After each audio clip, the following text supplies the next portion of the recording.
Le 1er mars 2021 restera une date historique dans la vie politique française.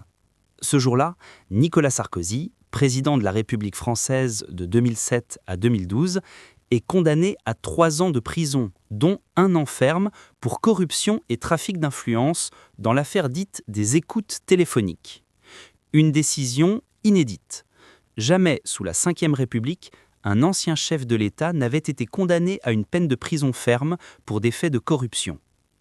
Cette affaire, souvent perçue comme un tournant, interroge profondément la relation entre le pouvoir politique et la justice. Elle soulève une question essentielle: la justice française a-t-elle démontré son indépendance ou a-t-elle au contraire contribué à fragiliser davantage la confiance des citoyens envers leurs dirigeants?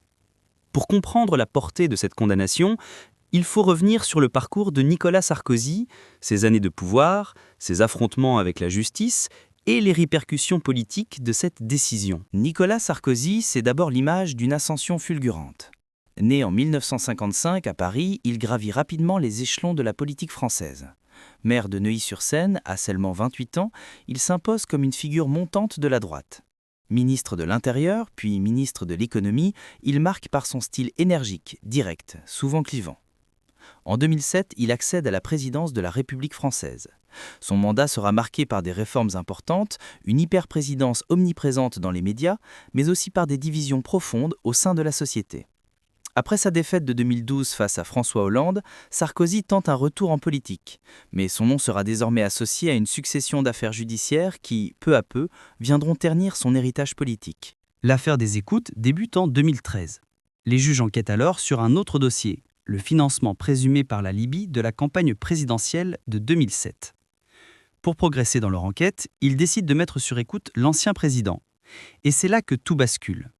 Les enquêteurs découvrent que Nicolas Sarkozy utilise une ligne téléphonique secrète enregistrée sous le nom de Paul Bismuth.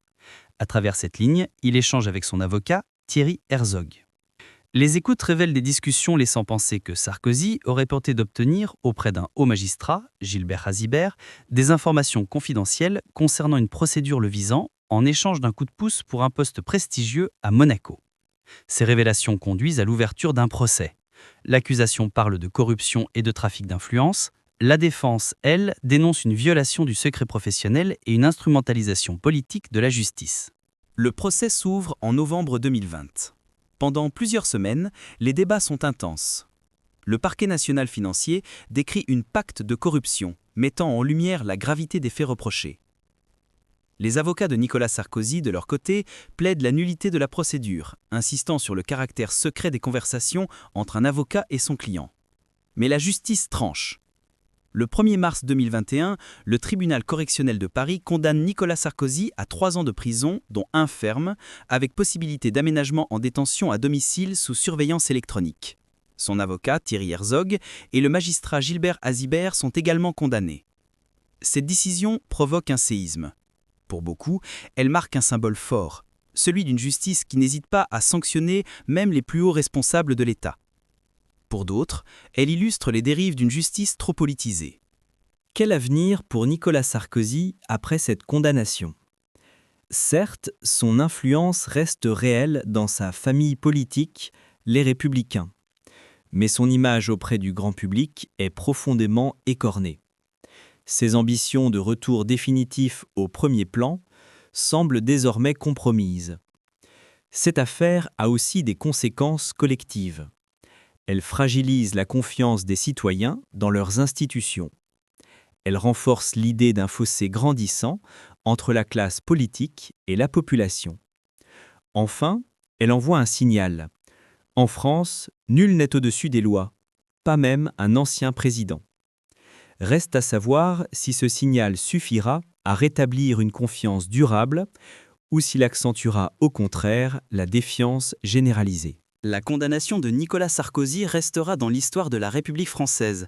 Elle marque à la fois une victoire pour l'état de droit et une défaite pour l'image des responsables politiques. Elle illustre la complexité des rapports entre pouvoir et justice, entre légalité et légitimité. À travers ce procès, la France a peut-être tourné une page, mais une question demeure essentielle, presque philosophique. Cette condamnation est-elle le signe d'une justice réellement indépendante et implacable, ou n'est-elle qu'un épisode supplémentaire dans une relation toujours conflictuelle entre la justice et le pouvoir politique? À vous de juger.